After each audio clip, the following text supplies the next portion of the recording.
Hey, what's going on? I'm Ryan Glick, co-founder and CEO of Groove. And if you're a real estate professional, I have something I think you're going to be interested in. We've developed a platform that's transforming the way deals are prospected and managed in the real estate world. With Groove, you can organize real estate data in one place and share real estate deals with just one click.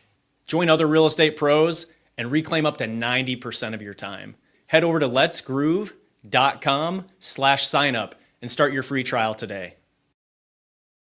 Do you ever ask yourself, how would my life be different if I had made different choices? Would I be happier? More wealthy? Here's a humorous novel that explores that question, venturing back to that magical time in the early 90s when grunge was taking over big hair bands. It was just when our hero, Amy Gare, began to face the real world. You Hawkeye fans just might enjoy the setting as well. Goodbye Def Leppard, I'll Miss Those Jeans by Steph Kramer can be found on Amazon or Barnes & Noble, and it's free for Kindle Unlimited subscribers. Casium believes every young athlete deserves a shot at greatness. By making data analytics accessible and easy, they provide a new way for coaches and athletes to improve their game. Casium's digital scoring app, all-in-one stats, and chart software enable teams to quickly and easily find new ways to strategize and harness the power of data. Join Casium in revolutionizing the world of youth sports with tools that make a difference. Schedule a software demo or sign up today at Casium.com. Casium, where sports technology sparks victory. Want to give a special thank you to Iowa Smokehouse for being a part of From the Hawkeye of the Storm's Iowa post-game coverage throughout the college football season. And of course, if you want a better quality snack for game day or quite frankly, any day or night, check out what Iowa Smokehouse has to offer over at iowasmokehouse.com. They offer a full lineup sure to satisfy you and your family's snacking needs. Their thick and tender cuts of beef jerky will do it. And if not, maybe their meat sticks, their steak bites, even their ketchups and barbecue sauces. Great for a game day grilling day, or maybe it's a day on the George Foreman. You'll never need to go anywhere else. Tasting is believing. Visit iowasmokehouse.com and use that code Hawkeyes for 15% off your order. Again, it's the code Hawkeyes for 15% off your order. This is a limited time deal, courtesy of Iowa Smokehouse. And thank you to Brad Van Meter and his team down at State Farm. Certainly give Brad a call and a chance to serve you and your family and your insurance needs. They've got great rates, offering great coverage on auto, life, renters, even homeowners insurance. And we all know how important it is to have good homeowners, not just this time of year, but we learned last spring all times of the year, because you never know what the great state of Iowa will throw at you. Give Brad and his team a call at 515-256-6480 or visit him online. His website is www.bradvanmeter.com. Again, that's bradvanmeter.com. Thank you to Brad and his team down at State Farm, located on Fleur Drive in Des Moines. Also want to thank RTI Threads. They've been with us through this entire year. You can check out all the gear. And one of their athletes, Zach Lutmer, had a big interception this evening. And Jacob Gill is going to get a special shout out here in a few minutes. Carson Shire did not play. Aaron Graves has been a cemented starter. They have partnered with a bunch of stars and some future stars as well. Check out the apparel, NIL apparel available, a way you can support the present and the future of Iowa Hawkeye athletes, specifically football, basketball, baseball, etc. Check it all out, rtithreads.com. That's rtithreads.com. You can use the /NIL to check out their apparel and their merchandise. All right. So we got our special thank you to all the people that help make these shows at almost midnight Central Time worth it. And I'm just going to say this because oftentimes people call this show a therapy session. And we are actually, we've got Coach John Patterson waiting in the queues, but I just want to give a quick, 2-minute dialogue if I could. And I don't even know where this 2-minute dialogue is going to go. So quite frankly, I'll start with this. Typically, people log on to this show after a loss because they view it as therapy. They view it as some way to vent. And we're going to allow this to be that venting session. I'm sure Coach Patterson will do a better job than I will as it relates to giving Hawkeye fans, quote unquote, sports fan therapy. But I have no answers. I have no answers. I have no answers to what we just saw. I have no answers to what this season has become. There's no excuses. I don't want to hear about injuries. I don't want to hear about grass fields. I don't want to hear about how Iowa plays worse in even-numbered years. I don't want to hear it. Okay? I do not want to hear it. With that being said, you can say whatever you want when you get on the show, within reason, all right? No vulgarities will be tolerated, no abuse, that kind of crap. But this is a time to vent, to ask questions, to express frustration. The season is a failure. It is a failure. That's what it is. And if you view it differently, feel free to express yourself. But this team's best record now from here on out is 8-4 with everybody they brought back. And as favorable of a schedule as they will get, I'm sure they'll get, regardless if Kirk Ferentz retires tomorrow, if he retires in 5 years, this will be the easiest schedule in the new look Big Ten. And the best they can do is 8-4. I'm pleased to be joined by a good friend of mine and Hawkeye coaching legend. Coach Don Patterson is with us. Don, always good to see you. Get your camera down a little bit. There you go, sir. All right. Well, we're here. We're here. We got about 400 people at midnight looking for answers from you more than me. The Hawkeyes falling at the hands of the UCLA Bruins 20-17 out at the Rose Bowl this evening. And I say sometimes that I don't know where to start, and I mean that, but I don't know that I've ever meant it more than I do right now. Iowa ends up finishing this game with their fourth-string quarterback, a walk-on from La Jolla, California, Jackson Stratton, who I thought gave it his all given the circumstances. You have Caleb Johnson sitting on the bench in the final 5 to 10 minutes of the game. There's questions there. You have the defense once again returning to the struggles of East Lansing and struggling to make tackles. And now the Iowa can't play on grass fields narrative is alive and going strong, Don. Where do you start with this? I think we lost the game because they outrushed us more than 2-1. I think that's that would be one reason that'd be that.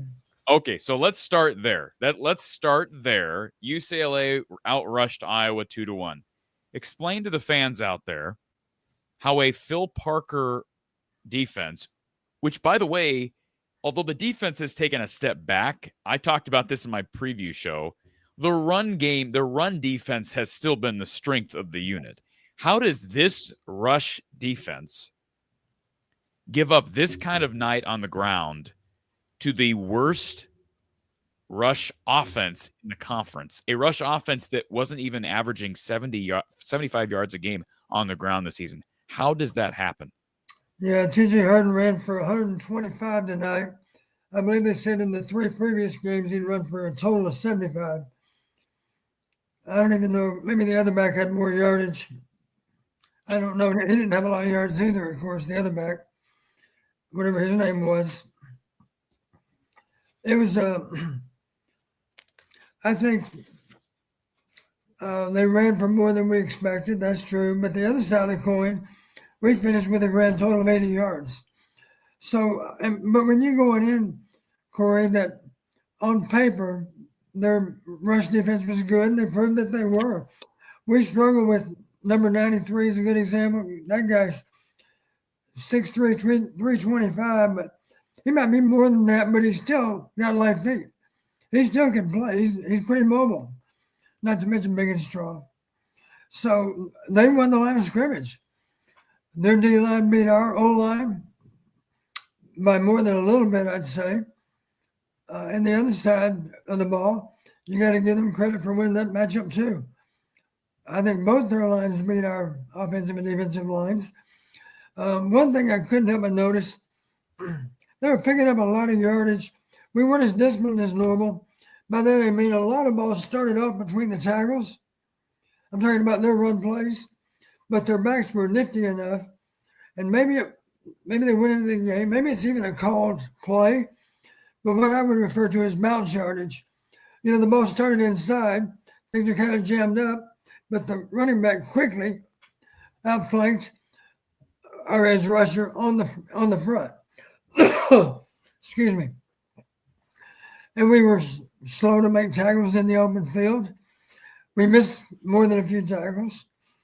And that's one reason they ran from – they had 216 until they took a knee a couple of times. So I think they finished with maybe 212. But just for the record, even if it was 210, that's still more than 2.5 times our 80 yards. And just so people are aware, TJ Harden finished with 125 yards on the ground. And that young man, I'm looking at his stats for the season. And all season, all right, he's played every game.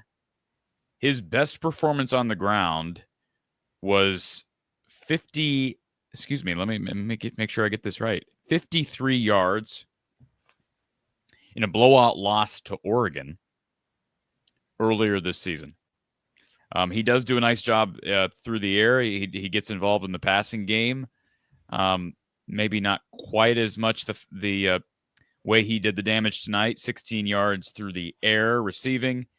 But again, his best rushing performance to this point on the season was a 13-carry, 53-yard performance against Oregon. And the most carries he's gotten in a game was that game against Oregon. His second most, 12 against Indiana, 11 last week against Nebraska. He carries it 20 times tonight. So not to kind of press you on this, Don, but I guess I'm going to press you. You've told me what Iowa failed to do. Again, I'll defer back to my original question. How does this happen against an Iowa defense?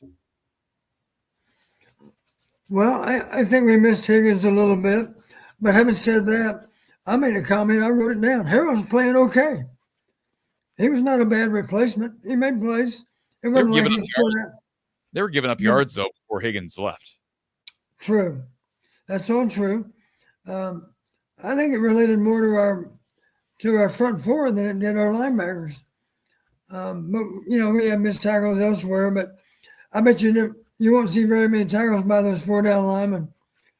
I don't think we made many tackles at all with our down guys, with our D linemen. Here's one thing you'll find interesting, Corey.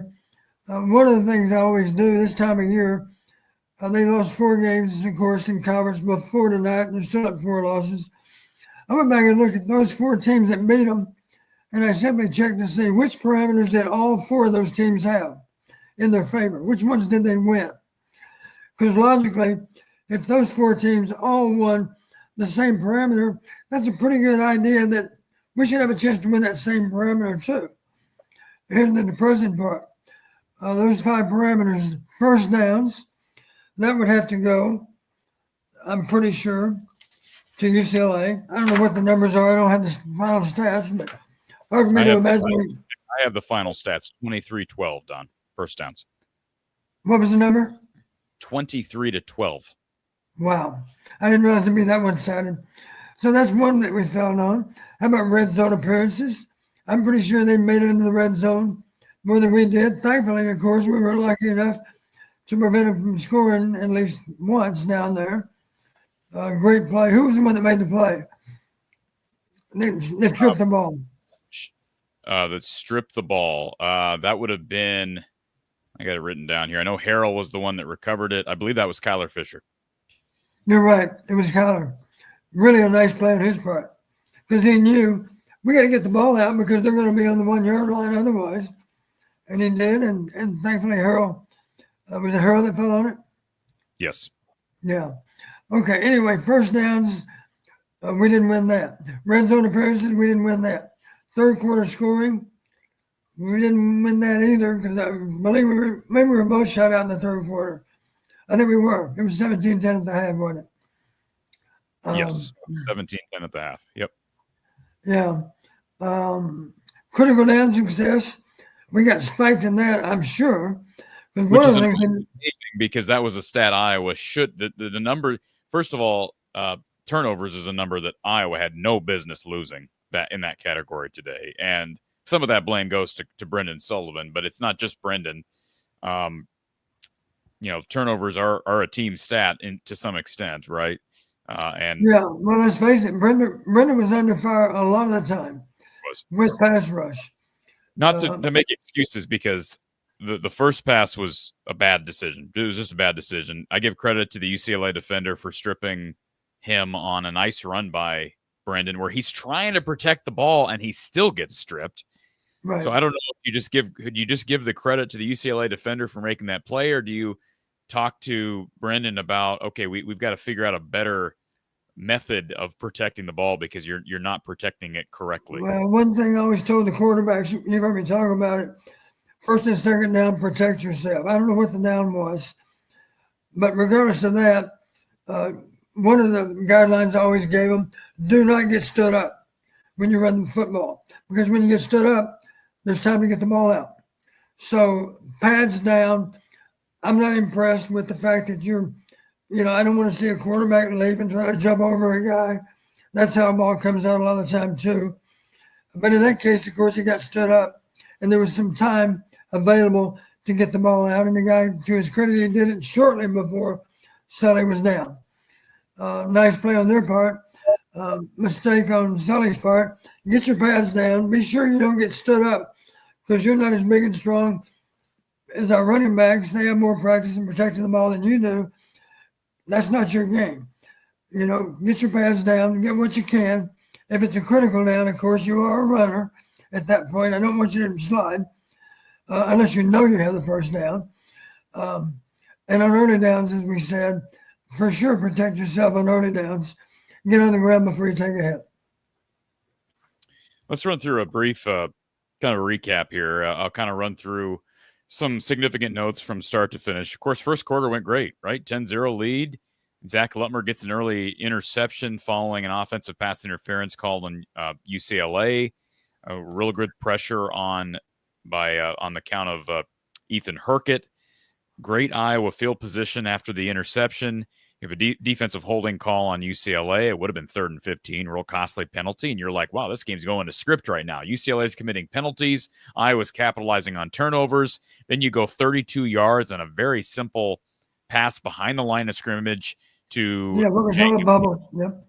Very simple bubble pass, and it goes for 32, and a super explosive play through the air.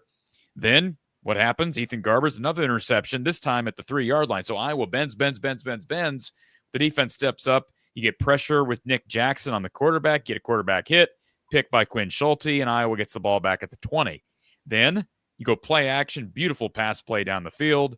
Sullivan to Gill for 59 yards. They have to settle for a 24-yard field goal by Drew Stevens, which is unfortunate. That's there's finally a red zone where Iowa does not convert down there with Brendan Sullivan at quarterback. But you're up 10-0. You feel pretty good. UCLA gets down the field, gets in field goal range, and I was actually kind of questioning the decision to go for the 57-yard field goal, but credit the kid for making it. And you felt like that was a big moment in the game, Don. Talk about making that field goal and making it a one-score game as opposed to it being 10-0 and all of a sudden I was back in good field position at that point. That was a huge kick, and I know he missed one later, but that one was big to make it from 55 plus. Yeah, we had, as you said, Corey, we had them 10-0 after the first quarter ended. And even though it's only 3 points, it's an unlikely 3 points because it's hard to make a field goal from that distance, and he did. And now it's a one-score game, as you said. Big difference in being down 10-0 versus 10-3 even. Shortly thereafter, you can see the video where Jay Higgins reaches for his leg, probably a hamstring tweak, I would think, or maybe a pull. I do think he came back, as I recall, from one series, but of course he was out of the game. Really, he was definitely back in the lineup after the video showed him reach for his leg, but I think only for a series maybe, and then he was pulled for the rest of the game. And as you said, Harold's the one that recovered the fumble. Great job by Fisher of getting to the ball and clubbing the ball out. He actually spiked the ball out. As you saw, great awareness on his part. Truth of it is, Corey, we're down, correct me if I'm wrong, 17. Is this right? 17-10 at the half? Correct. Yeah, 17-10 at the half. But here's the truth. It might have been 31-10. Well, twice we forced them into turnovers in the red zone. That's almost hard for me to even admit. I know where you're going with that, and I understand the reasoning. They're down 17-10 at the half, and they had a couple of red zone turnovers, not to mention the other interception that didn't come in the red zone. But yeah, bending. I don't know how to describe what this defense has been this year, Don, because at times they've looked exceptional. At times they've looked like a typical Iowa defense. Right. And I mean, there's people, I get it, from last week that are like, how is this the same team on both sides of the ball that we saw against Wisconsin last week? Askabum in the super chat says, worst blocking he's seen all year. And I dismiss this right off the bat, but people want to talk about this. Right. This theory that Tom Kakert brought up last week, and I'm not saying Tom's wrong, but I tend to look more at the schematics and the discipline and the actual gameplay as opposed to field and conditions, if you will. People want to talk about the grass versus turf thing, Don, and Iowa seems to have problems on grass. Let me just say this, whether that's true or not. First of all, for me to admit that that's a growing, like they have a bigger problem losing to teams and struggling to especially on defense on grass as opposed to turf. First of all, show me data. Don't just say it. Show me data, because then I can bring up how Iowa's dominated Iowa State at Jack Trice for years. Show me data that proves what you're saying is correct, first and foremost. Now, if that's the case, if there is truth to that, Don, that's not an excuse. That's not an excuse. Football's played on grass.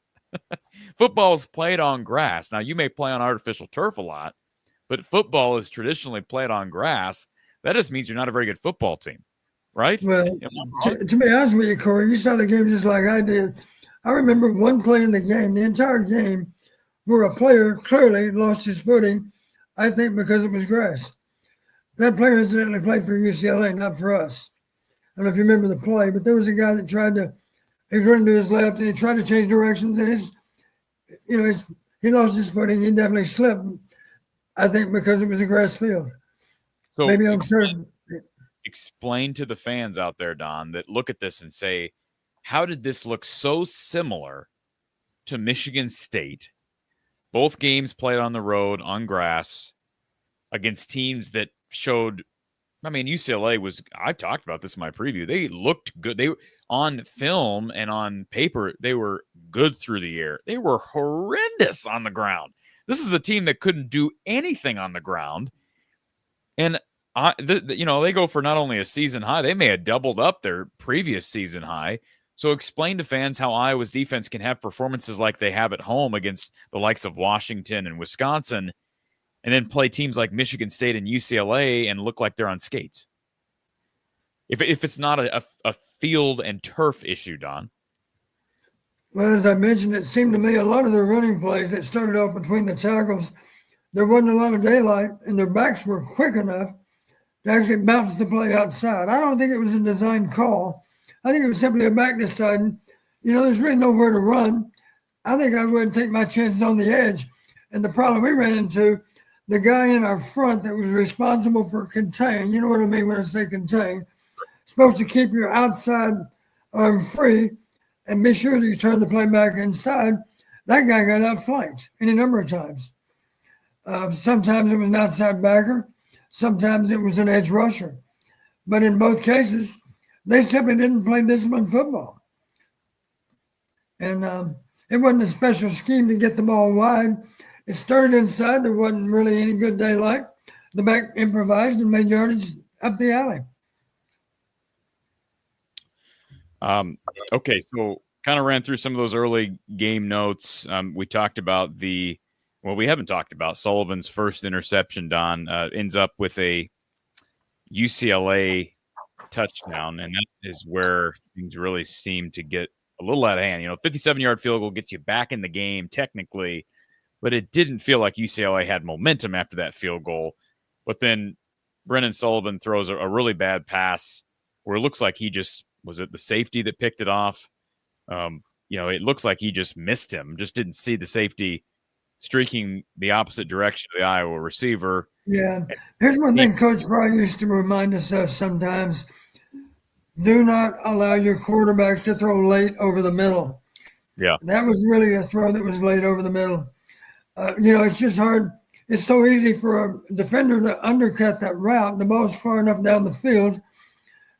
There's some opportunity, of course, for a defender to undercut the route, even though he wasn't immediately in the quarterback's vision. The quarterback sees the receiver downfield. What he doesn't see is this defender that's going to have enough time on that deeper throw to cut the ball off. So you have the interception from Sullivan, ends up with a UCLA touchdown. How about 3rd and 11?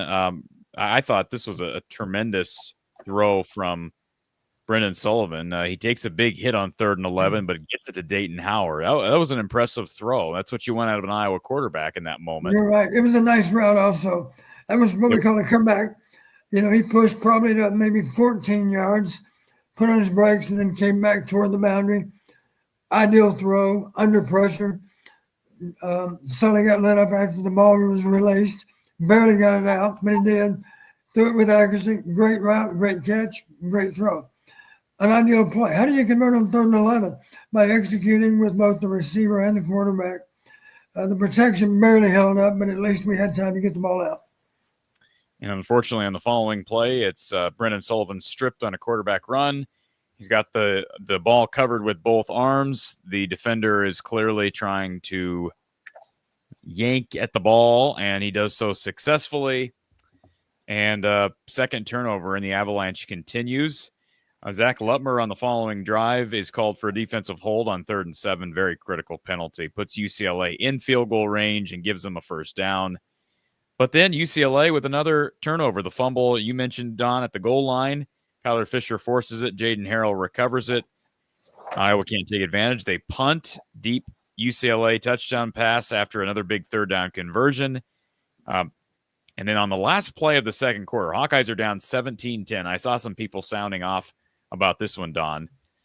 Seth Anderson with the catch. They don't go Hail Mary. First of all, bad clock management again. I don't even – well, let's not even talk about – I don't even know what we're supposed to say because – there's so many other problems, but I don't know why you're letting 5 seconds run off the clock. If you're going to call a timeout in that situation prior to, I don't even know where it was, where we were in that moment, Don. Do you know what down and distance we had? I think Iowa was at something like their own 40-yard line and maybe 15 seconds. They run an extra 5 seconds off the clock and then decide they're going to call a timeout. Just another example of bad clock management and bad awareness, especially late in halves.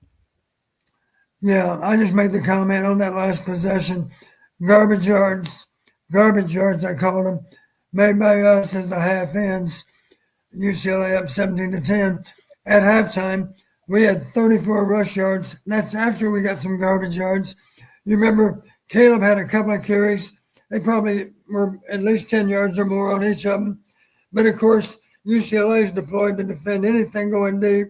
They gladly give up 10 yards at that point because we're operating, of course, in minus territory anyway. And then finally, we dumped the ball down one last time. And now we're running the ball all the way down to the 20. But of course, the clock is reading 0 at that point. Are you, from a coaching perspective, are you telling your receivers in that situation? Because I know people are yelling at the TV sets at Seth Anderson to pitch the ball back and lateral it. Are you telling your receivers to not do that in that situation? Well, we had plays designed that were involved laterals, the plays we actually practiced where the defense is really, really soft. Let's throw the ball underneath and let's have a design play that is an option down the field. Last play stuff, It looked like Jacob was in position maybe to actually do something with the ball. Wasn't he he was going to be the pitch man, right? If we pitched it. Who caught that ball? It was Seth Anderson. Seth, that's right. He was down to about the 20, had a couple offensive linemen behind him, had Jacob Gill to his right. Well, I'll be honest with you, Corey. And like you're saying, I believe that last snap we had 4 seconds when the play started. Yes. You're right. If we would have been a little more decisive in calling those timeouts, I think it's safe to say we would have saved at least 4 or 5 seconds. They let 4 or 5 seconds run off the clock between at least one of those plays before calling a timeout made 0 sense. Well, here's what I was thinking. We don't need that many yards for another super long field goal. At that point, maybe we only needed 10 yards. I can't recall exactly where we were. But just imagine if there's 10 seconds on the clock, you can certainly run a route, catch a ball, get out of bounds. You're out of timeouts, of course. But even if you weren't out of timeouts, the clock's going to start. Wait a minute. Under 2 minutes, does the clock stop with the made first down? Yes, maybe it doesn't still. I wasn't sure if the rule changed. But either way, you got a chance to catch the ball, get out of bounds. Now you've got all kinds of time to get your king unit on the field and give Drew a chance to be a hero all over again. He makes the 57-yarder. It goes off the scoreboard, of course, based on the penalty. But the truth of it is, it wouldn't shock you or I if he could make one from 62 at that point. Probably 60 at least, if not 62. You and I both have great confidence in Drew, and what matters more than that is our coaches and players have great confidence in Drew. I'd be willing to bet you he would have made that field goal at the end of the half if we had that opportunity. It wasn't the issue with the pitch. It was the issue with clock management leading up to that final play. And it's we had enough time to still have one more legitimate play. Seems like we didn't learn a whole lot from the gaffes against Iowa State, Don. Third quarter, Iowa goes 3 and out to start the third. 4th and 1 after a big hit on Sullivan. And at that point, it seemed like Brendan was really getting dinged up. Don't have a final. We're awaiting. We expect Tom Caker to HawkeyeReport.com to be joining us shortly, but we don't have a final injury update on any of these guys, let alone Brendan Sullivan. UCLA goes 3 and out. Iowa's defense does its job. Then Brendan Sullivan with another interception, running left, throwing middle, just not a good throw. I mean, it's just not a good decision to throw back, kind of not back across the field, but he's a right-handed quarterback running left, just trying to do too much, Don, and throws the interception. Great play by the defender. It was the same kid who made the first interception. UCLA then misses a 57-yard field goal, and in comes Jackson Stratton at quarterback, the previous fourth stringer and the La Jolla native. And I thought Jackson came in and held his own. You knew they were going to go heavy run, even though Caleb Johnson had been struggling all day. Stratton makes a couple of big third down conversions, had a big third down run, which set up a 57-yard field goal for Drew Stevens, which he made. But Iowa ended up taking a penalty on UCLA for jumping over and leaping on an Iowa lineman. Take a first down, automatic first down, big penalty. And it was the right call by Iowa to take that penalty. Jackson Stratton converts another big 3rd down and 7 to Jacob Gill, who, by the way, is our RTI Threads player of the game. We'll talk more about him in just a second. And then another 3rd down conversion to Gill to the 1-yard line. In goes Kamari Moulton for the touchdown. And Iowa ties it up at 17, but the defense cannot hold UCLA as they take the ball inside the 10 and end up with another field goal. Give the ball back to Iowa. Jackson Stratton and the Iowa offense comes up short, 3 and out, and the defense can't get off the field to give the offense another chance. And that was all she wrote, Don. And that response reminded me of Michigan State, Corey. We tie the game up with a nice inspired drive. It's tied up now, and we need the defense to answer and get off the field, and they didn't do it. They drove right back and scored. Let's talk about one positive here, Don, before we break some more of this down and get to people's calls. Jacob Gill was really good. I think he's their best all-around offensive player, not named Caleb Johnson. He's just, I know he had a pseudo drop tonight, and I don't really consider it was a drop because it was almost better that he dropped it. It was a short yardage situation with Jackson Stratton dumping him off into a defender, and he's going to turn and get hit. And I think it's part of the reason he dropped the ball. He just doesn't make mistakes, and he was phenomenal. Made the big play over the top today, and looked like that was going to lead the charge to a comfortable Iowa win. That was not the case, but 6 receptions, 138 yards. We haven't seen a line like that for an Iowa receiver in years. Talk about what we saw from the Northwestern transfer. Yeah, I'm very pleased with Jacob. I've gotten to know him very well. What a nice young man. Super player that sets a great example for the younger receivers because he does take a lot of pride in his blocking. He's just a very, very reliable, steady player. And I'm happy for him. I'm sure that was probably his career best through his entire college career, right? The first time he's been over 100 yards, I'm sure. Yes. And that was a really nice throw by Stratton. My gosh, a couple of nice throws on that drive. 3rd and 8 on the plus 22. He was a little bit lucky. He threw a little bit late. The ball was almost picked, but it wasn't. We get a first down on the plus 12. We gained 10 there on 3rd and 8. And then 3rd and 14, another really nice throw for a gain of 15. That was what I would call a bang route. It was kind of an extended slant route by Jacob. The ball was right on the money. Nice catch. And, of course, it sets us up for Kamari's touchdown. Here's one thing I want to talk about, Corey. I'm surprised you're going to bring it up if I don't. I want to take you to the end of the game again. It's 17-17. And then they put a drive together.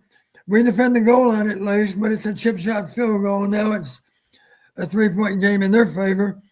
4:49 on the clock. And here we are, our first series of downs, 4th and 5, 4:05 on the clock, and we punt.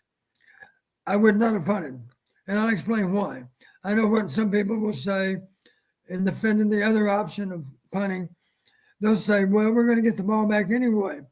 My response is, well, if we stop them, we'll get the ball back.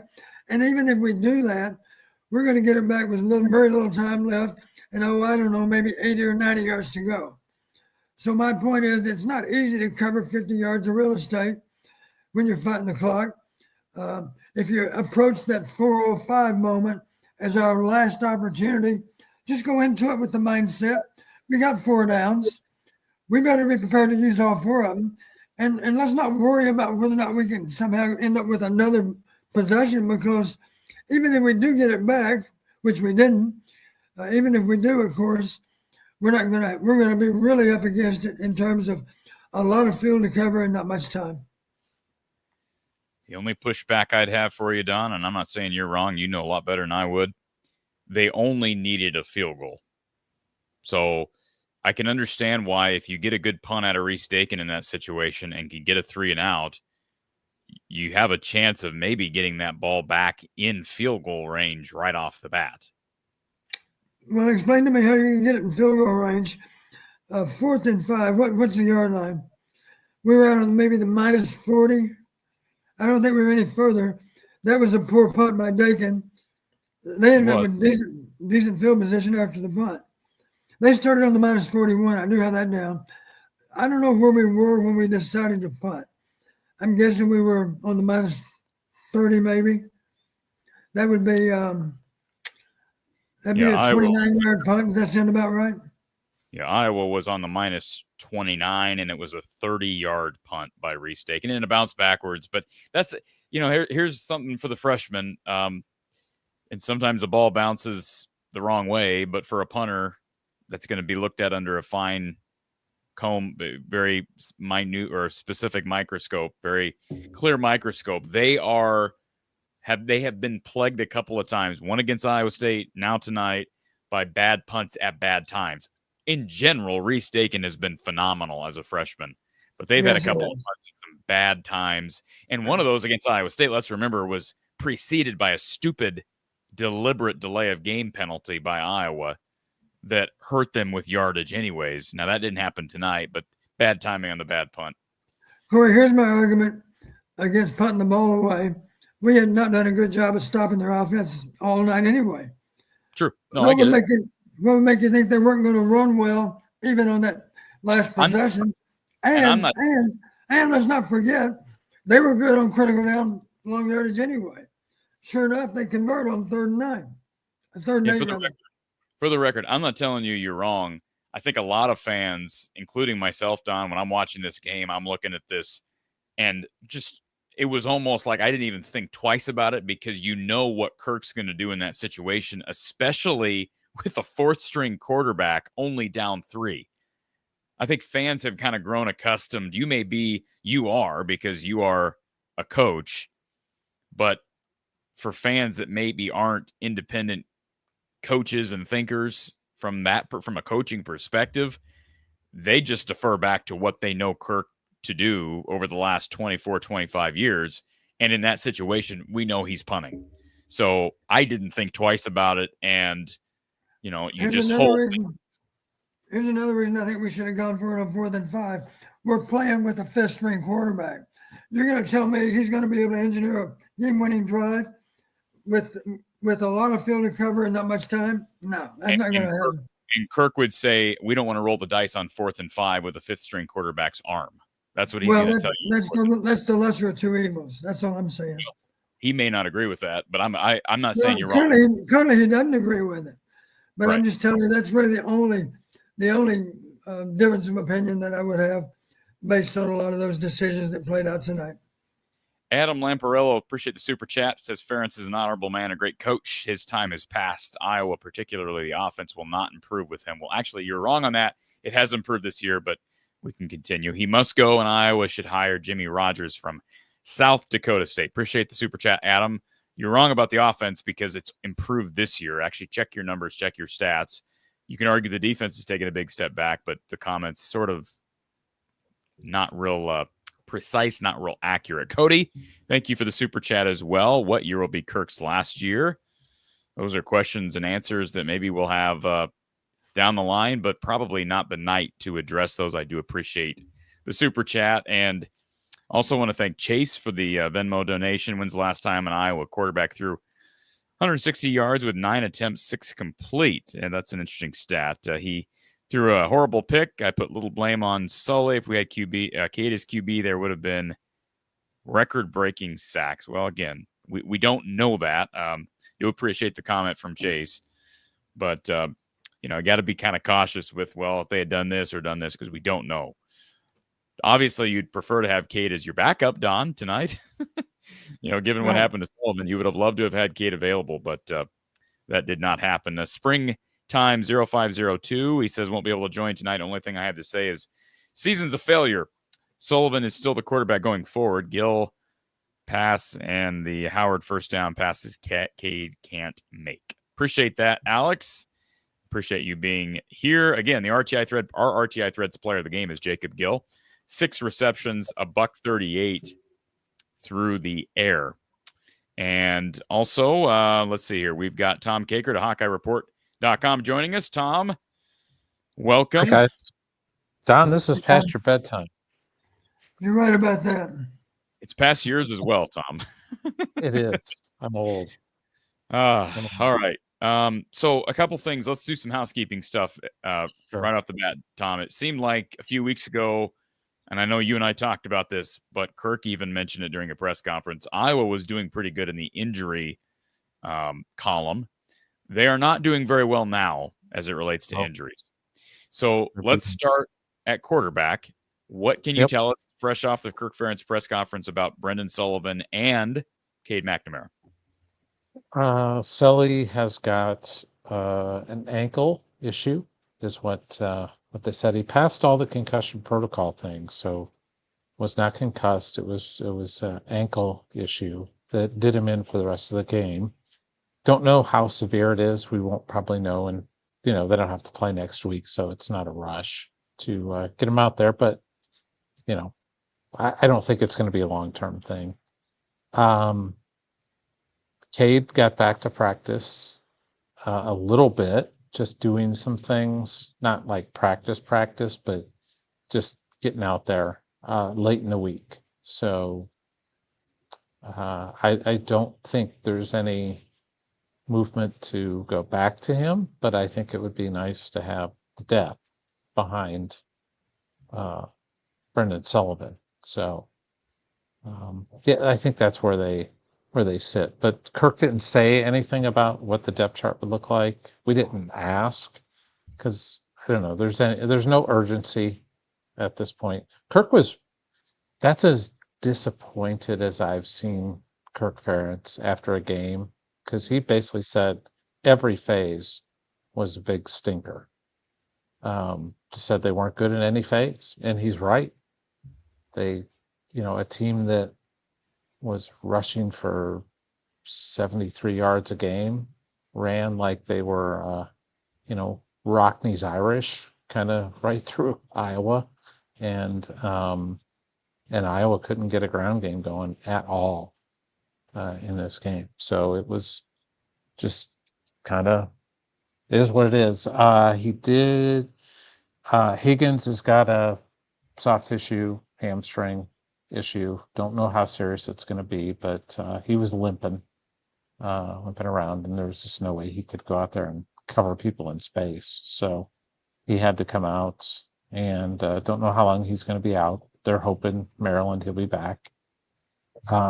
Jacob Gill is kind of dinged up a little bit too. He said he got kind of dehydrated because he had the flu this week.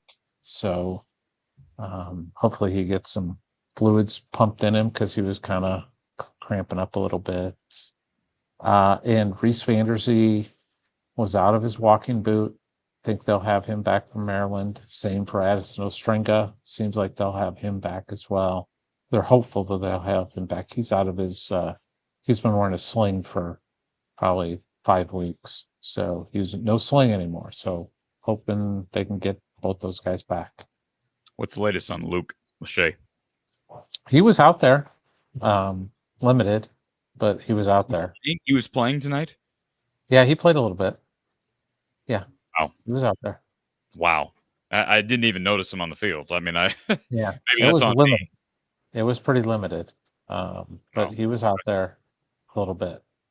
All right. So, Don, where do you want to go with Tom here? Do you have anything like that. specific other than the injury storylines? I mean, I'm sure Kirk had some comments about Jackson Stratton's effort, given the situation.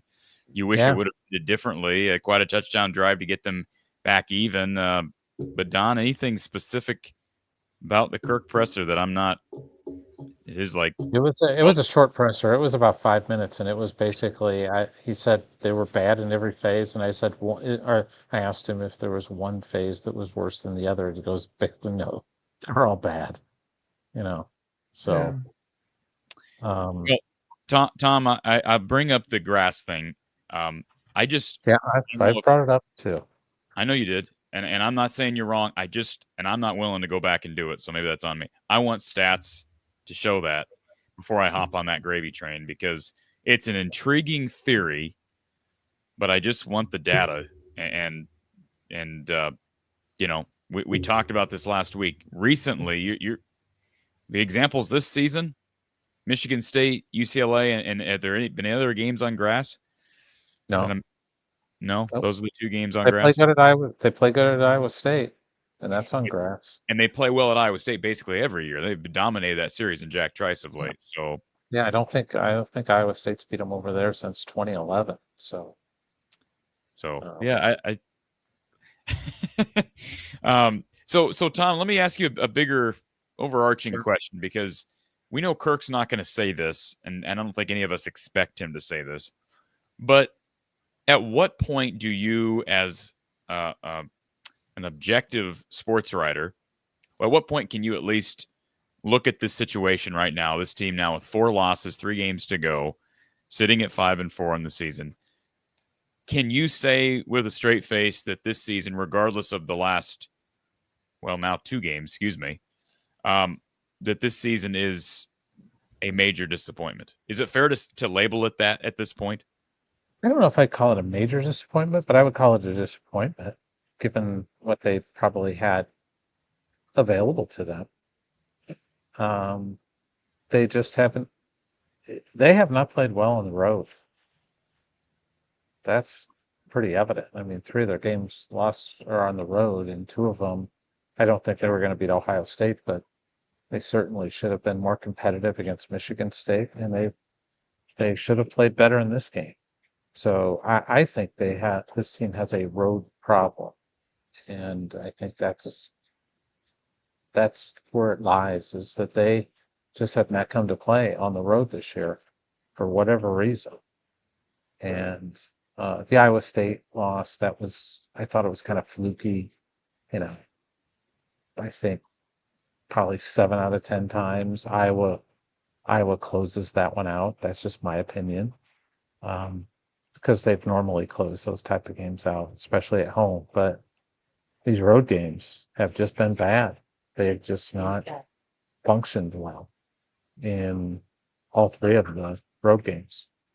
These last 3, the conference road games, 3 conference road games. And Don, from your experience, when teams just can't play on the road or really struggle on the road, what does that fall on? Is that leadership? It's hard to really specify what the problem might be. We used to have the mindset. One of the greatest feelings in college football is to make a play and be able to shut up an entire stadium all at once. You don't get to do that in Kenny, but you have that opportunity on the road. And once you experience it, I think you want to do it more and more, because it's such a wonderful event, to shut up 100,000 people in Happy Valley or in the Shoe or in the Big House or in the Rose Bowl. Incidentally, what was the crowd tonight, Tom? You have an idea? It was 52,000. So it was a good turnout. We had at least a third of them, I bet, didn't we? Oh, I would guess more than half were Iowa. More than half. Yeah, Wow. Iowa fan turnout was terrific. So we can't blame it on crowd noise, can we? No. The Iowa fans were loud. They were into the game. They turned out. Yeah, there were just going around town today. There were Iowa fans everywhere. I went just everywhere. So they had plenty of fan support. They just did not play well, and I can't point to any specific phase. It's weird to me though, because I was listening to some of the things some of the comment things you're reading. Why are people still taking shots at Cade McNamara? I have no idea who's taking shots at Cade McNamara. Some of the callers or the people leaving messages, they were like, "Oh, well, Cade wouldn't have done that," or "Cade would have done this," or I'm just like, why are people bringing Cade up? Cade didn't play football tonight.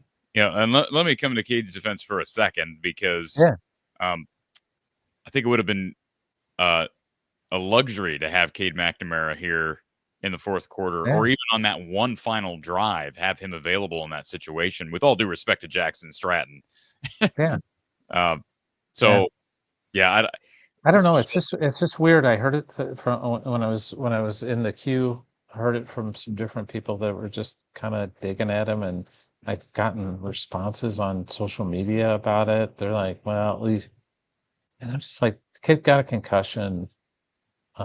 He's out. He didn't play. He didn't even travel. So, let's just leave him be." Are you surprised? They didn't lose because of Cade McNamara tonight. No, not at all. Are you surprised that he didn't travel, Tom? Just from no, because he wasn't going to be available. He wasn't going to be available, so he couldn't play.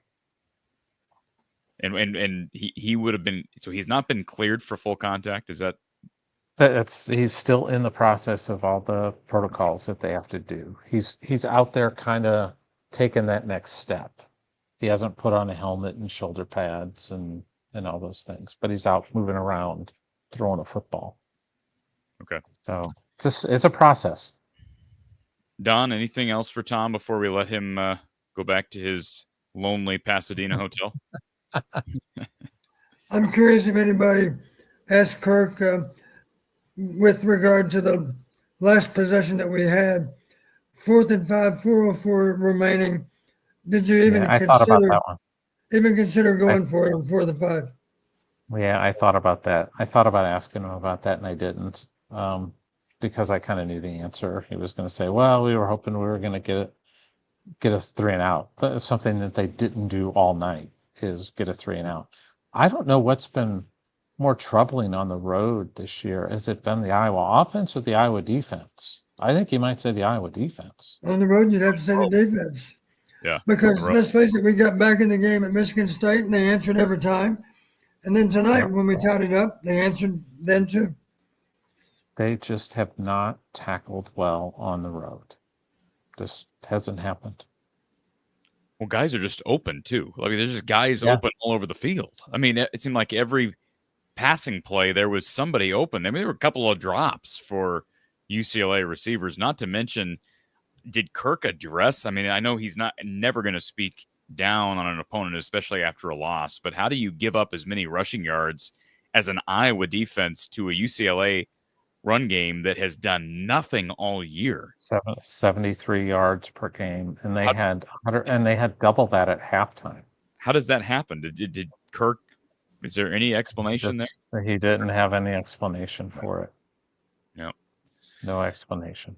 Well, Tom, you got a charter flight home. What's your schedule like here for the next couple of days? No charter for me. Just gonna get home. Need some sleep. So we'll get some sleep, Tom. Recover from the time zone travel, because the Iowa men's basketball team needs you during the bye week. So yeah, we'll got some basketball coming up. I'm excited about that. So we'll get to watch them a little bit. I didn't get to see much last night. So ready for the Iowa men's basketball fans, Tom? No, because I'm already dealing with them because I've been called Brock Harding's father, or he's my son, I think, or something. Is because he really? Yeah, I'm just kidding. Wow. Okay. All right. Well, that's it. That's a new one for me. I'll have to sleep on that one, Tom. But yeah. Apparently, yeah. Interesting. So they're coming for Brock Harding. Okay. Now too. So keep that in mind throughout the season ahead. Well, Tom, appreciate you being here. Tom, yep, you got just to let everybody know, HawkeyeReport.com, and your team is hard at work with women's basketball. We had Kyle on the other night for women's basketball postgame and men's basketball coverage. So football, men's basketball, everything else you're doing. And of course, people can follow you over at Hawkeye Report on Twitter as well. Yep. And I'll have full postgame stuff up here shortly. So look for that. Tom, travel safely. We'll talk to you when you get home. Thanks, guys. Thanks, Coach. You bet, Tom. Take care. All right, good stuff, folks. Before we go to, let's go ahead and hit our caller. We've had a couple of callers here on hold for a long, long time. Thank you for calling our Iowa Smokehouse call-in line. This is Iowa Postgame with Coach John Patterson. Who's on the line? Hello? Hello. Hello. Hello. Pete here. Hey, How Pete. you doing? We're great. How are you? I'm good. I'm trying to find my control so I can turn down the volume. Oh, you're good. Appreciate you waiting on hold for so long. No problem. How you guys doing tonight? Well, given the circumstances, Don is smiling, and I'm still upright. I'm awake, even though we're coming up on the 1 o'clock hour. So we're doing all right. Yeah. Yep. Well, it was it is what it is, I guess. I got to agree with Don.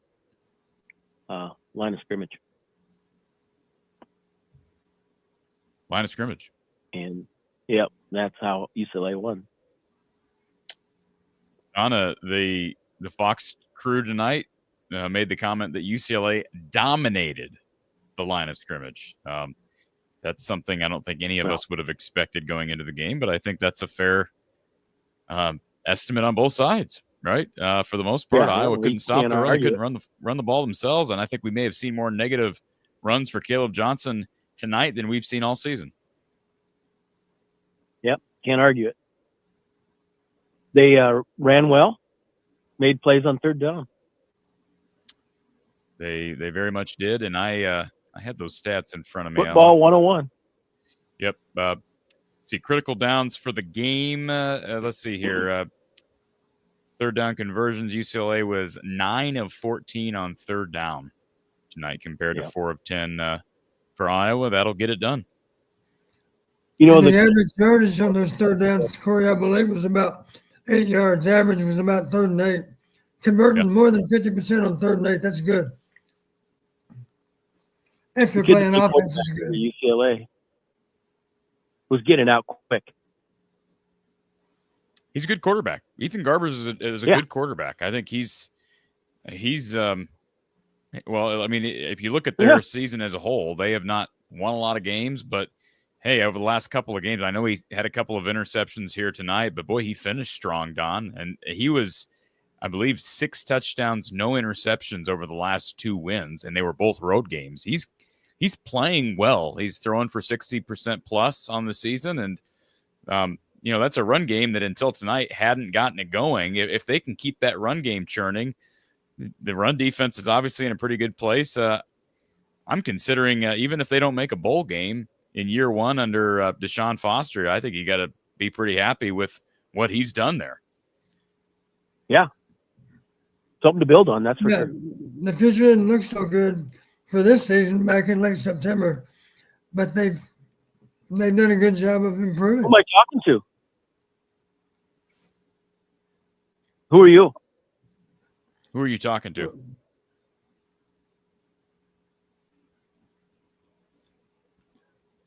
I'm a retired football coach. Caller, are you talking to me or are you talking to Don? Well, I'm watching TV. Oh, there we go. Hi, Don. Hello, how are you? I'm good. I'm just calling to agree with you on the line of scrimmage comment. Yeah. Absolutely. Anything else, sir?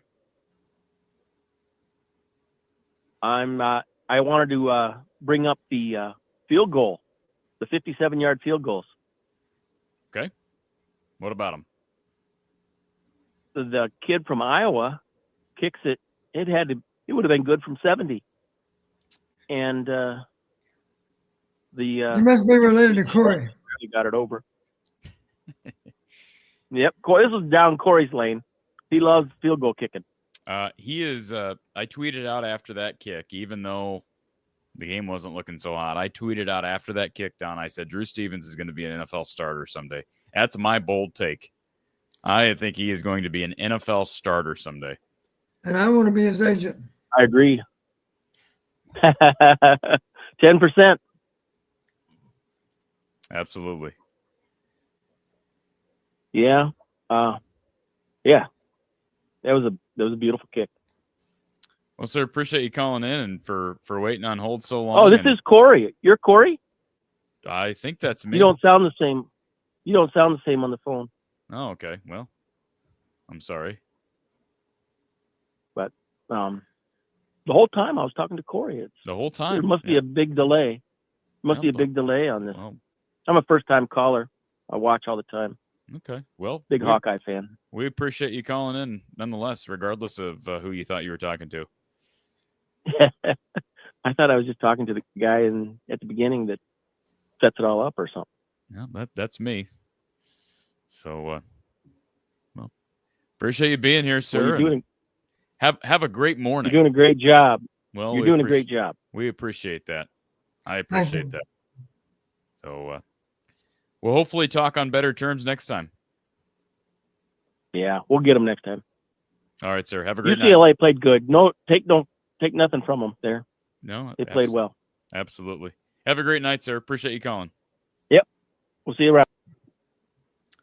All right. Appreciate that call. Let's go back to our Iowa Smokehouse line. Thank you for calling Iowa Postgame with Coach Don Patterson. Who is on the line? Hey, Corey, it's Hank Jones calling.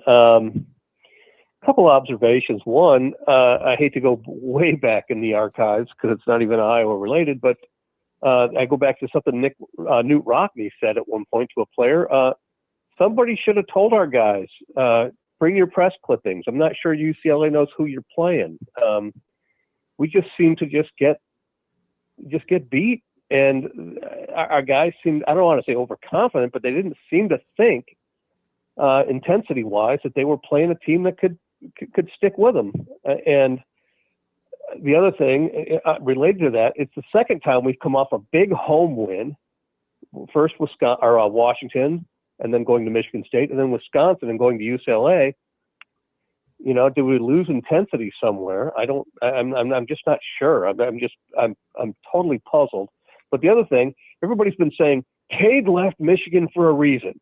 That's why Cade's here. He couldn't cut it at Michigan. Well, you know, Brendan Sullivan left Northwestern for a reason, you know? And so, I mean, we're blaming, I don't know, we're placing the blame in the wrong place or whatever, but overall, I just got to say lack of intensity. There just seemed to be no urgency. Is that the right word? Well, I mean, I think the urgency, I know the players would never admit this and the coaching staff would never admit this, Hank, but to me, the sense of urgency more likely would have been lost after losing to Michigan State. I don't know what changed between last Saturday and this Friday. I don't know that I attribute it to a lack of urgency. They really weren't playing for more than bowl game positioning tonight. So this loss, all this loss does is gives them another loss and pours a little bit more salt in the wound. But they could have went 3-0 to finish the season, and they still weren't making the Big Ten championship game or the playoffs. So I don't know that urgency is the term I'd use, but I get what you're saying. Yeah, and Coach Patterson, a guy from my hometown who is a former Leatherneck, paid you somewhat high tribute today on our hometown page and said Coach Patterson really came in and did a heck of a job at Western. His name was Gary Birch. I don't know if you know Gary, but he played at Western years ago, and I ran track with his younger brother, and I just happened to say that he brought up something, and I said, hey, Coach Patterson's a former Hawkeye. And he said, yeah, Coach Patterson was big at Western and came in and did just a fantastic job. So I thought I wanted to say that. Just let you know. You're very kind to share that. Thank you for doing that. Not at all. Thank you. And guys, have a good one. Appreciate the call, sir. Thanks for calling in. Thanks. All right, good stuff. At least we got a couple of positive people here on the show, an hour and a half in as we approach the 1 a.m. hour here on the postgame show. Let's go back to our Iowa Smokehouse line. We've got Bert with us. Bert, welcome. I'm sorry. It's Ryan. Oh, yeah, my name's Ryan. Hey, guys. Hi, Ryan. How are you? I'd say good evening, but... Good morning. It's good morning. Well, yep. Bad morning. Anyway. Got a couple things for you guys and curious what you think. So on this QB deal, we've talked ad nauseum about how Kirk does not pull quarterbacks due to performance. And it seems like all of a sudden this happened. Maybe it's because the fan base got real excited about Brendan Sullivan and Kirk loves to, I don't know, not go. He goes against the grain a lot. But my theory is with the bye week next week, and you got to assume that Cade will be available for Maryland. He had the perfect storm. Like, yeah, Brendan did not play real well tonight. He didn't. I would still say he was our best chance to win. Now, you know, they said in the pregame show, they asked him about Jackson Stratton and something about him, and he said, I don't know about him because he played linebacker on the scout team. And all of a sudden, he pulls Brendan, who puts 42 up, and has a great game against Wisconsin, pulls him in this game for a red or a walk on. So you're saying Brendan was not hurt? I don't know, but I don't think so. It wasn't said. I don't think so. I think it seemed like it was for performance. Well, And hold on. Tom just said that Kirk stated in the post-game press conference that Brendan has an ankle injury. Okay, I went to the bathroom when Tom was That's on okay. anyway, so I didn't hear it. But okay, Yeah, but an ankle injury. All right, you want to talk about the 2020 what was it, 17 bowl game against Florida where we were getting beat 33-3 and CJ Beathard looked like he needed an ambulance and he kept throwing them out there with Nate, or 2016 maybe, 2017 bowl game. Nate Stanley was a true freshman who was healthy, and he kept throwing Beathard out there in a 30-point blowout. He just and Ed Cunningham was talking about child abuse, basically. I mean, I'm just saying it doesn't make any sense. What I think is happening here is a perfect storm where you got a bye week, and Cade is now, who is anointed, is going to be the quarterback the rest of the way. It is what it is. Yeah, and who cares at this point? I mean, who cares? I mean, and I'm sorry, but it really sucks. It really sucks when we got 2 games left plus a bowl game, assumingly. Okay, we qualified. I guess I could care less at this point if we even get one or go. Well, I'm not trying to say that the final couple games are not worth watching. I'm just saying, like, whether Sullivan plays or Cade plays, we know where Sullivan stands. I think he's a better option than Cade because of the element that he brings with his feet. We saw he had made a couple of really nice throws tonight, a couple of really bad decisions, unfortunate on the strip, on the fumble. So, that looks bad on paper, but he had a couple of really nice. I mean, that deep ball of Gill over the top was a beauty. He had some nice plays, really nice plays. And I will venture to say, and I'm curious what Coach Patterson has to say about this one. Tell me that Deacon Hill had anything last year to offer that that Brendan Sullivan didn't have today. I mean, at least there were some nice passes. He had some great throws. He had some terrible plays. Overall, he didn't play well. But what is driving me nuts is we got Deacon Hill, who in my opinion is the worst quarterback I've ever seen in college football. I'm sorry. He was terrible. He's probably a nice kid. He was terrible. And yet you got Marco Lainez, who's a up and coming prospect. And the thing is about the fan base is we can live with a freshman coming in and, showing a flash here and there, showing that he's got some promise and screws up because he's a freshman. Okay, if you're going to lose, you're going to lose, but show something.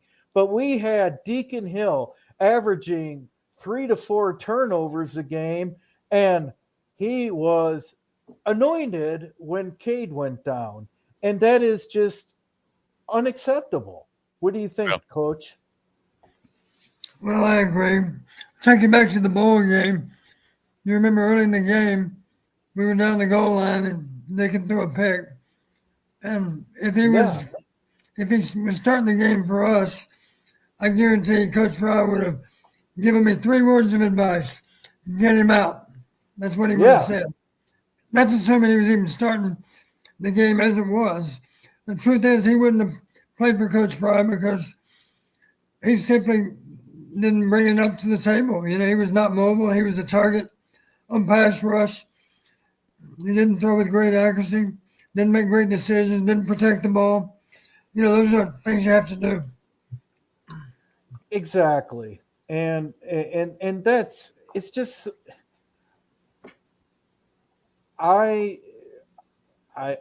I will acknowledge that Kirk had great days years ago. Quarterback management will be not one of them. Now, a couple other things in the game that I think we probably lead the nation in near miss sacks. We seem to get close, but we just don't get there. We had tons of missed tackles. And how in the heck do we allow 39 carries for 211 yards at 5.4 yards a carry against a bad rushing offense? And, the last thing I want to say, and please comment, for those of you, that like to say, well, we won 10 games. We win 10 games against bad teams. As soon as we play good teams, we look like Akron. And that's the bottom line. We just look like, I'm sure Penn State and Ohio State felt like playing Iowa was very little different than playing Akron by the third quarter. What's wrong with the Zips? What you got against the Zips? They suck. And so do we. And yeah, we can beat the hell out of a bad Northwestern. Well, no, actually, we don't always beat Northwestern. Bad example, maybe. But we can beat the hell out of a low echelon team. We can. Hey, I don't doubt we would crush Purdue. Ryan, do you realize that Macy Daly transferred to Akron? Do you remember Macy Daly? You remember Macy Daly? Remember the guard that he wasn't a big Gary Dolphin. Gary Dolphin made some comments and got suspended for his comments. But I'm talking Akron football, which is even worse. All right. Yeah, they're not. I mean, you're right. I'm sorry, but the decision making that we're doing, and the other part of it is, are we doing anything different now that, for preparation, now that we have to go out west? Because let's face it, you go back to 2004, Kirk loves to go back to Abraham Lincoln's era. Well, I'll go back to 2004. How about the Arizona State game where we lost 44-7 and we looked like arguably the worst team in college football that game? I punched a wall and injured my hand. I was so upset. And only to win the Big Ten that year. I mean, it's like we do not do well going out west. And, the whole time zone thing, you got the Western Pacific time zone all the way to the Eastern time zone. Are we going to adjust for time zones here? That's my thought. You were going from one side of the spectrum to the complete opposite, Ryan. I mean, you're just all over the place, going from comparing Iowa to Akron. Iowa can't play out west. Well, you watched that Penn State game last year with Deacon Hill at quarterback. Or any of these games that we played anybody good? Well, actually, it was Cade at quarterback against. He got hurt in the Penn State game, and then Deacon came in, and then he got hurt during the Michigan State game. Cade played the whole Penn State game. Okay, I take that back. Well, guess what? Point stands. Deacon or Cade, it didn't matter. Here's a guy who looked really good with Michigan. He comes to Iowa, and he's terrible. Let's face it. He comes to Iowa, and he's terrible. Why? Obviously, he had a lot more talent around him at Michigan. I don't doubt that. But he still had to make the passes, right? He still had to be accurate enough. And he's not anymore. Why? Did you say accurate or Akron? Accurate. All right. Hey, Yep, Corey, it's not a good night. This sucks. I'm watching our program. I feel like our program is going down fast. It really is. Well, you talking about this program or the Iowa football program? Like my program from the Hawkeye? Iowa football program. Okay, good. Well, As long as my program is staying above water. No, I mean, I get your frustration, Ryan. This has been a very weird 3 to 4 years. It's been so strange because they won a lot of games through a lot of bad offensive teams. Then this year they've been substantially better on offense, and nobody can argue that. They are substantially better on offense, and yet bad game management against Iowa State paired with bad red zone offense, paired with bad pass defense. Then you add in a game bad against rush defense where Michigan State, they can't defend anything, can't defend a mobile quarterback, can't defend the pass, can't defend the run. You have this game, they can't defend the pass, can't defend the run. Yeah, it's weird, man. We brought back literally everybody except for the great Cooper DeJean, and yes, big loss. No doubt about it. Don, but that is enough to still have an elite defense, and we are just not. Like, everybody has regressed. And Lemansky, appreciate the super chat. He says, from the 1986 Rose loss to Eric Ball running wild with me sitting in the end zone, this game gave me PTSD. To me, this season greatly failed. Thought losses were going to be a 2-loss season. And Adam says, Ryan, you trash Deacon Hill. You must apologize. Not going to happen. Ryan, we always love hearing from you. And I got a full basketball season to get these types of rants from you. And based on how the men have played these first couple of games, it could be a fun year for the postgame show. So let's just see if I'm still alive. Thanks. Thanks, Ryan. Appreciate the phone call. So, by the way, say hi to Bert for me, would you? Can you say hi to Brett? Say hi to Brett. Actually, I heard he's down the street at the grocery store, so maybe I'll drive down and shake his hand. Say hi to him if you see him. Appreciate the time, sir. All right. Good stuff. Thank you, Ryan, for being here. Mr. Appen92, if you are in the queue and want to hop on here, your device is not connected, so you'll need to reconnect your device. Iowa Hawks wants to know what you would have done different offensively, Don. Iowa had things going early, but in the long run, were there any major changes? I think you and I can agree probably the bigger issues lie on the other side of the ball, with the exception being the turnovers, which definitely hurt Iowa. You know, the one thing that did surprise me tonight, and I'm not sure that it would work either, but did you notice we really didn't try any misdirection? I would like to see us sometime during the game with some kind of misdirection. We had very little change of direction, very little deception of where the ball was going. I'm not sure. I don't know for a fact that misdirection would have helped, but the way we were struggling, I would have been willing to find out. For whatever reason, we stayed away from it. So are you talking more about the run game and the run struggles? Yeah, I'm talking more about the run game. You also notice the tight end didn't figure in hardly at all. Of course, with Lashea, that was one reason not to go his way, or to go to the tight ends in general. I don't know. How often were the tight ends targeted? Hardly at all. Were they targeted at all? I don't even know. I can pull the official stats up here.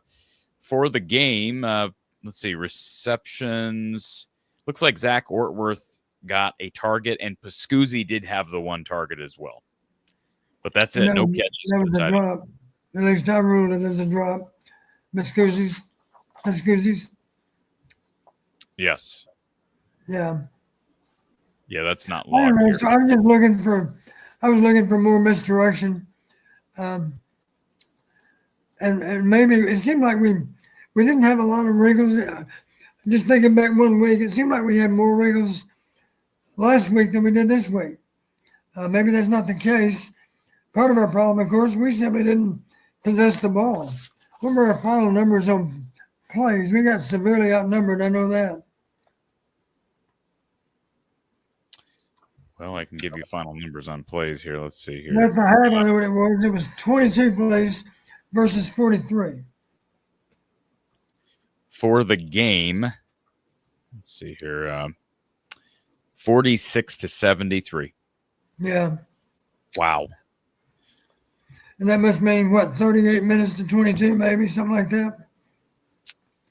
Final time of possession for the game was 38-22. Good call, Coach. Wow. Sometimes I even surprise myself. Lisa, appreciate your positivity here. She says, cheered so hard to break the Rose Bowl curse. I'm so sad we couldn't get the W. It was beautiful seeing so many Hawks out in LA, sending lots of Hawkeye love to everybody. Appreciate your positivity and always good to see your name on here. Lisa, again, the Hawkeyes falling to the Bruins tonight, 20-17. And I did touch base with Tom Kakert because one thing we did not ask Tom here a little bit ago when we had him on the show was why Caleb Johnson was on the sidelines down the stretch. And according to Tom, he was on the bike a lot tonight. Leg may have been bothering him, but Kirk was not asked about that post game. Now, assuming he wasn't, we can't say that definitively, Don, but if he was not hurt, can you rationalize not having him on the field down the stretch as much as he struggled tonight? He's your best player. He's probably the best player on the team, certainly your best offensive player. Had to have been an injury to explain why he was on the sidelines and Kamari was taking the majority of those reps down the stretch. You know, one thing, Corey, I couldn't help but notice. You remember there was one play that was designed to go wide left. Remember the play he reversed his field and came all the way back to the right That was late one in of the his game? last plays, wasn't it? Yeah, I think so. Couldn't help but notice he got run down from behind. He clearly was not running with the same kind of speed he normally has. Now, maybe he was just a little bit gassed at the time, or maybe he simply was less than 100% in terms of how well he could run. I'm not sure. Well, this is a good time for a bye week as it relates to injuries. I know a lot of fans will look at this, Don, and say it doesn't matter. They've lost 4 games. The goals of this season have been shot. But as far as getting healthy for the final 2 games of the season, would you agree this is a good time, not only for a bye week, but for an extra day of rest because of playing a Friday night game? I know you have to travel home, but it's extra rest. Yes, absolutely. And to those guys, those vets that are injured, it gives an opportunity with the extra week, more reps for the second and third teamers to bring them along. You know, we're still all about developmental. And even with the bye week, we're still going to get some work done, not with the starters so much as the backups. Folks, I want to draw everybody's attention real briefly to our sponsor, Ascent Nutrition. And you've seen this website before because we've highlighted it on this very show. This is our landing page, and you can find the link to this page in our description. But check it all out. Lance Shuttler, he's a good friend of mine and a passionate Hawkeye fan himself and an Iowa graduate. He's been working for years now to better the health of all of Ascent's customers, specifically Hawkeye fans. This is a company with strong Iowa roots. They go through rigorous third-party testing, so you can trust that what you're getting and buying is the best on the market. They offer a 90-day money-back guarantee. Their products are organic. They're wild harvested. They're pure. They're clean. The 2 products that we're highlighting here, the pine needle extract and the humic and fulvic acid on your screens. The pine needle extract tastes great. Help your gut health, your immune system health, your overall brain clarity. And for a limited time, get this bundle. You can read all about it here on the link. Go ascentnutrition.com/Hawkeyes. But you can get this bundle at 15% off. Use the code Hawkeyes15. That's the code Hawkeyes15 for 15% off your total order. This is courtesy of our partnership with Ascent Nutrition. That's Lance Shuttler, Iowa graduate, and his great company, Ascent Nutrition. Click on the link in the description. Go ascentnutrition.com/Hawkeyes and use the code Hawkeyes15 after you read all about how you can better your health with Ascent Nutrition. That's go ascentnutrition.com/Hawkeyes. Our player of the game tonight, our RTI Threads player of the game, Jacob Gill. Yet another impressive day for a young man who transferred in with Brendan Sullivan, and you can see that chemistry with he and Brendan. And as much as people are disappointed with where this team stands right now and the performance we saw to Brendan when he was healthy tonight before getting dinged up, I do feel like we're going to see better days out of Brendan. Go back and look at his tape at Northwestern. Look at what he's done so far in an Iowa uniform, which is a very small sample size. But I don't believe those decisions, a couple of which were bad. The first interception was not a good one. And the second interception, frankly, was not a good one. I think we'll see better days from him, and having a security blanket like Jacob Gill, in spite of the fact that they're down couple of tight ends. They're down, Caleb Brown leaves midseason at receiver. They're down Reese Vanderzee. I still think we're going to see better days ahead for Brendan Sullivan. This quarterback room could look a lot different next year, Don, because we don't know what Marco Lainez is going to do. We don't know what Jackson Stratton's going to do. Don, I guess it would be fair to bring up Stratton. What did you think of Jackson on a couple of big third down conversions and just coming in that moment as a walk-on? What did you think of the fourth-string quarterback who had been playing linebacker as a scout team participant here recently? Well, I never met Jackson until 9 days ago. I met him last week. I talked to him again on Wednesday this week, and I simply was joking with him. I said, "You're from California, right?" He said, "Yes, sir." And I said, "Well, how are you looking for tickets? Have your teammates helped you out with tickets? Because I'm sure you got a lot of requests." And he said, "My teammates have been really good to me, and yes, we've got the tickets covered." And I just wished him luck going home. And I just reminded him, I said, "You do realize you're one play away. That's got to be your mentality." And he said, "Yes, of course." And I said, "Okay, get yourself ready because you do not know what's going to happen." And to be honest with you, Corey, looks to me like he was as prepared as he could realistically be. And he certainly didn't get his beat. He went out and he represented about as well as you could hope. I had heard from players and coaches, Stratton can wing a football. He can throw a ball. Yeah, that's probably his greatest strength. Yes. You got to bulk up a little bit, to be able to be a little more durable. He's not in position to take a lot of hits right now, but he's a young guy and he's got some time on his side. And I have no doubt they'll probably be back to 3 deep in 2 weeks. My guess is they'll get Brendan back and they'll get Cade back and Jackson will be available. And what are you playing for at this point, Don? How would you describe that to the average fan? Because some people look at this do or die era that we are a part of now with the playoff and the Big Ten championship game and now with the 4 losses. What are you playing for at this point? Well, 2 things come to mind for me, Corey.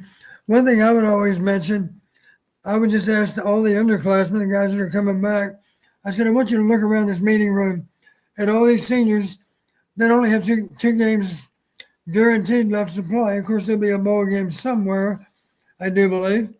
I hate to think about selling for a lesser bowl game than if we're sitting at 8 wins. 8 and 4 will get a decent bowl bid. Anything less than that, not so good. So I said, all you underclassmen, you need to understand this. I know you think the world of these seniors, so let's do this. Let's be sure we send them out on the highest possible note. I don't worry for a second that the seniors are not going to be highly motivated to take full advantage of these last 2 regular season games. The bigger question is, what about all you young guys that to look forward to next year and maybe the year after that? So if nothing else, do the best you can for all these seniors that have only a couple of games guaranteed left to play. And those aren't guaranteed either, of course, because maybe you're injured in practice this week and you don't even get to play in those games as a senior. That might happen. Hope not, but you got to treat every game like it's your last. And for that matter, treat every day like it's going to be your last. Make them all count. I had Iowa winning this game tonight, Don. But I did say in my preview, in the title of the preview, I was not being disingenuous. I put in my title, I said why the Rose Bowl could remain a house of horrors for Iowa. And it certainly did tonight. But one of the reasons why, Don, is the numbers heading into tonight's game were almost the exact opposite of last week against Wisconsin. And I say that because last week, Iowa played a Wisconsin team that was not very good against the run, which is Iowa's strength, was really good against the pass, which Iowa doesn't pass much anyways. And then a Wisconsin rush game that was really good, but Iowa plays well against the run. And the passing game is not very good, and Iowa struggles, so it doesn't really matter. And Iowa dominated, so it kind of matched up with what you kind of expect, right? Right. Tonight, you have a UCLA team that is good against the run. They certainly were tonight. You have a UCLA team that doesn't run very much, and Iowa's defense is really good. That's the stat that just is mind-boggling, that they ran so well on this Iowa defense when they don't run good against anybody, and Iowa shuts most teams down on the ground. That's mind-boggling. So that's the big one. But we did expect Iowa to be forced to have to throw. So that didn't surprise me whatsoever. What surprised me is that they were able to do it early and then found a way to let UCLA back in this game. Now, the turnovers, big part of that. Both teams were very good in red zone percentage heading into this game. Iowa was substantially better on third down heading into this game. So that's a stat Iowa lost tonight. That's a stat you wouldn't expect Iowa to lose. You wouldn't expect them to lose on turnovers.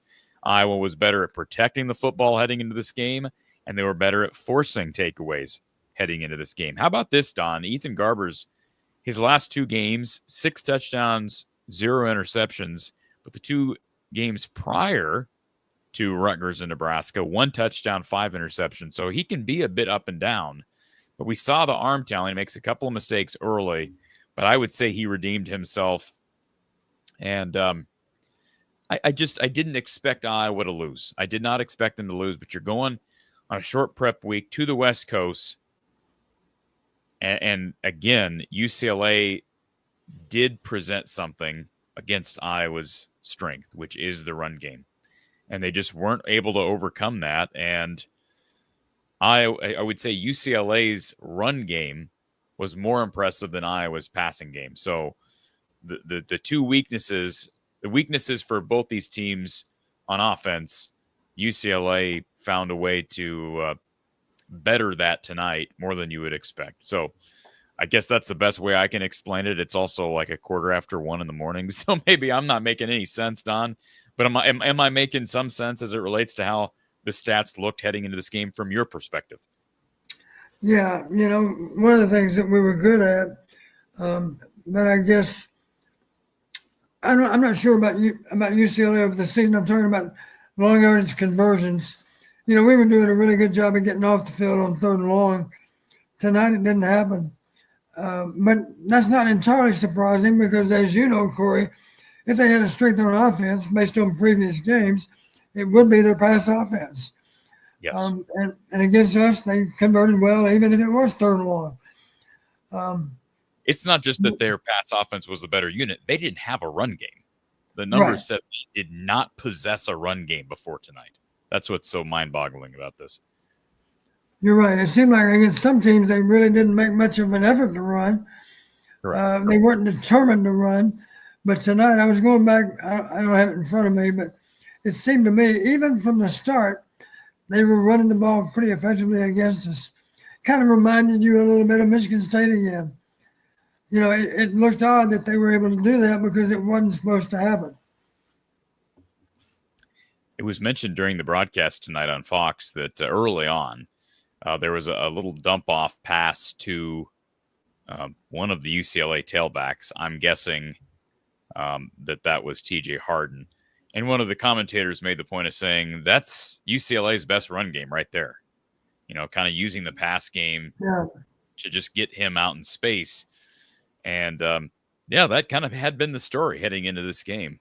And, boy, they switched up that storyline tonight. Lemansky with the super chat. Appreciate that, Lemansky. Thank you, fellas, for the late night coverage. Go Hawks. Final call on the phone line, folks. We're going to try to end this thing early tonight. The number, if you want one last chance to ask Coach a question or make a brief comment, 515-635-1601, or you can click the link in the description. Again, thank you for that super chat, Lemansky. And if people are interested in donating, you can do so. There are links to the description or to the Cash App, PayPal, and Venmo accounts linked to the show. Those are all in the description. I want to give a special thank you to Brad Van Meter and his team down at State Farm. Once again, thank you, and extend your thanks to Brad and his team by giving him a call and asking what he can do to help you on great insurance coverage. Give him a call at 515-256-6480 or visit him online, bradvanmeter.com. His office is down on Fleur Drive in Des Moines. It's Brad Van Meter and his team down at State Farm and Iowa Smokehouse. Use the code Hawkeyes at iowasmokehouse.com for 15% off your order of jerky, meat sticks, ketchups, steak bites, barbecue sauces, and more. Tasting is believing. It's all wonderful. Use the code Hawkeyes for 15% off your order at iowasmokehouse.com. And RTI Threads, check out the player apparel. People like Aaron Graves, Zach Lutmer, Jacob Gill, Carson Shire, who did not play tonight. He was unavailable due to injury, but he is part of that great linebacking future led by Seth Wallace. All available at rtithreads.com/NIL. And we might as well just highlight the website while we're at it here, folks. If you have not seen the RTI Threads website, here is their NIL division. You can find official merchandise for people like Cooper DeJean. Even though Cooper's gone, you can still order apparel.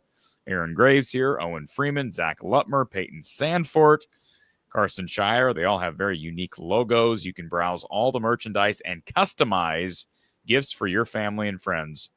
And even some golf balls. How about that?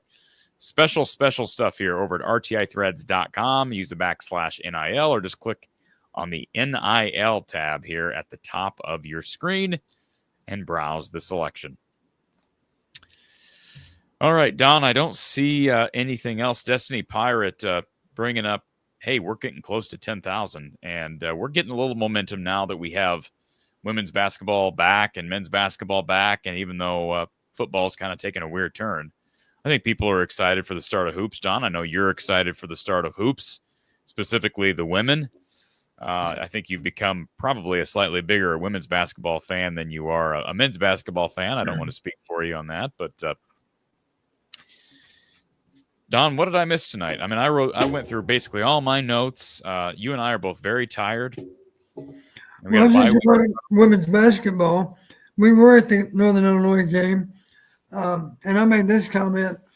We've lost Caitlin Clark, but Lucy, believe me, resembles Caitlin Clark in a lot of ways. She's an outstanding player, and I was impressed that she did a great job of sharing the ball too. You know, she's really a complete player. Maybe not as good a perimeter shooter as Caitlin, but one thing she can do is drive toward the basket and pull up for a lot of mid-range jumpers and make them. And, of course, she's a savvy player. She had a lot of assists. She was a leading scorer, even though she didn't put up a ton of shots. She had a good high percentage of makes with her 19 points, I think she had. So I was impressed with her. I was impressed with some of the freshmen. The names, what's her name? Mulaney, I think it's pronounced.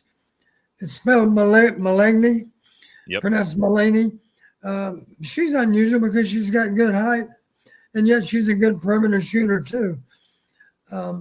So we do have some opportunity for shoot. Our girl from Cedar Rapids, help me out. Too late at night. That runs the floor so well. Hannah Stolke. Hannah, thank you. I was trying to say Heather. I knew that wasn't right. Hannah. I think Hannah has a chance to not have to play out of position. She'll have a chance to be what you would think of as a power forward, but lots of playing time, and of course still effective on transition. And we'd have somebody.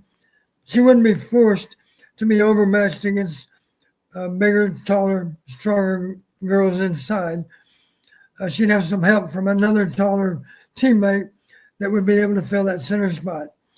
We have a couple of taller girls that can do that, I think. So I was impressed overall with the new players to the team. And, of course, just impressed with their overall mindset. They are very unselfish as a group. You can tell they're excited about each other's success.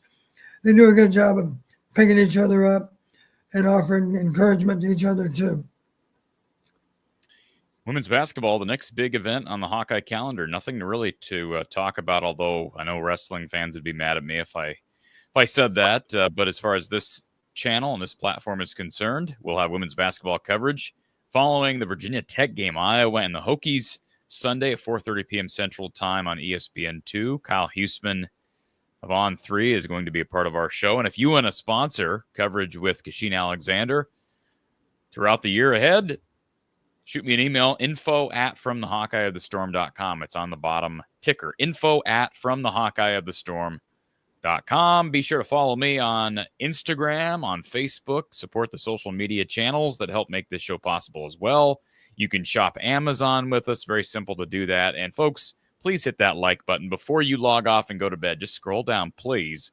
Hit that thumbs up button. It will help us to bring you more great content, more Hawkeye content, more live content, etc., etc., etc. If you love podcasts, we got plenty of podcasts available over on our podcast platform, Spotify, Apple, Amazon, etc. So please hit that like button. Be sure you're subscribed. Tell others about the channel as well. And in spite of the loss tonight, folks, we are going to be here in 2 weeks recapping another Hawkeye football game. Don, we're going to wrap this up before the 2-hour mark. How about that? We haven't ever done that. Or at least it's been a real long time, and I'm okay with it tonight. So, Don, you take care. Enjoy Hawkeye women's hoops on Sunday. Enjoy some college football tomorrow. I'm sure you'll watch Army and some other teams play, which will be good. I'm assuming Army's on the field. They don't have a bye this week. They play at North Texas this week, and then they have a bye, and then they go to Notre Dame. So I'm assuming you're rooting for Army, but you got some strong ties to North Texas as well. And I do. You're right, but I'm still pulling for Army. Yeah, I didn't graduate in North Texas. I walked around that North Texas stadium here last year. Got in. Somebody left the gates open, and I walked right in, Don, and I walked around the mean green. It's kind of a cool stadium with all the green and the big mean green billboard, and it's just. I think they're throwing for a lot of yards this year. I don't think they're as good on defense as they need to be, but they're having a solid season. I think. I don't think they'll beat Army though. That's assuming Army's quarterback is healthy. He's a really unusual player. He's actually a good runner. He's got a linebacker toughness, and yet he can still throw, and he's durable. He's a really good player. Yeah, well, Hawkeyes falling to UCLA tonight, 20-17, the final score. 49 yards on the ground for Iowa's superstar running back Caleb Johnson, who did not play late in the fourth quarter. Brendan Sullivan was 6 of 9 before going down with an injury. He did give up the ball 3 times, 2 interceptions, a fumble. Jackson Stratton, admirable effort, led Iowa to a touchdown drive, but it was too little too late. And Jacob Gill was our player of the game with 138 receiving yards. Up and down game for Reese Dakin, who averages 39 yards through the air on his punts. And Drew Stevens was 1 of 1, although he had a 57-yard field goal come off the board due to no fault of his own. And Jay Higgins also dinged up. If you missed our segment earlier with Tom, you'll get, if you go back once the show is posted, you'll be able to hear kind of some injury updates on a number of players. Nick Jackson led all defensive players with 12 tackles. 1 pass breakup and 1 tackle for loss. And again, this team will be back on the field in 2 weeks. For Coach John Patterson, I'm Corey Brada. Enjoy your college football Saturday. We'll see you back for women's basketball postgame on Sunday. Get some sleep, and we will talk to you next time.